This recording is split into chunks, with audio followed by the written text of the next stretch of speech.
on a dealing with oxygen on a home winemaking standpoint with the massive grapes, basically they're going to be saturated, the surfaces will be saturated with oxygen when you destem the grapes. Let's assume you destem it all and there's no whole clusters involved, just for the sake of simplicity. So you destem the grapes, they end up in a garbage can or some sort of a vessel, a small vessel for fermenting it.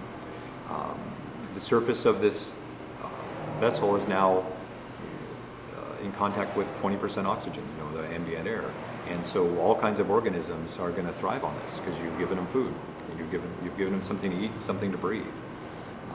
Without, you may like that, but you probably are going to want to have yeast dominate this scene fairly soon.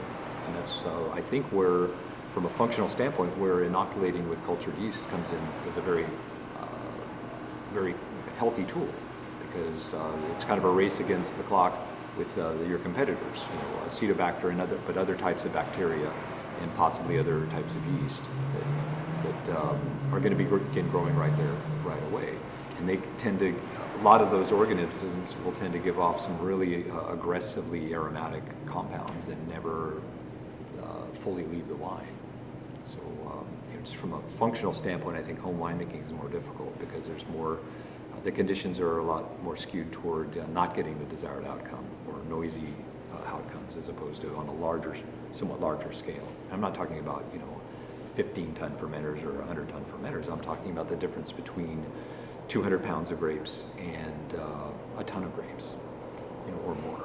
So once you get to the point where you're looking at about a ton of grapes or three-quarters of a ton of grapes, it's another level of scale that I think is a little easier to deal with. I'm not telling all home winemakers you should make a ton of grapes in your wine necessarily, but the most successful home winemaking groups that I've come across are kind of co-ops, where they pool their resources and their labor, money, etc., and they share in the production of a little easier size lot to deal with.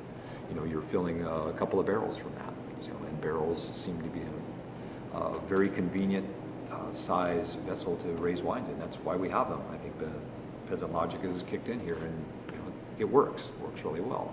Once you're doing it in just a bunch of 5-gallon jugs or 20-liter jugs, it's a different ecosystem. You have more interfaces with oxygen for the wrong things to grow. And since home winemaking implies that that's not your main job, you might forget about it for a couple of months because you're doing other things in life, and some things might go awry and you'll never notice it. Whereas in a commercial winery, hopefully somebody is around and at least aware of what's happening without molesting the vessels all the time and bugging them. At least somebody's aware and thinking about what's happening. And I think home winemaking, it's more of a start and stop kind of a situation.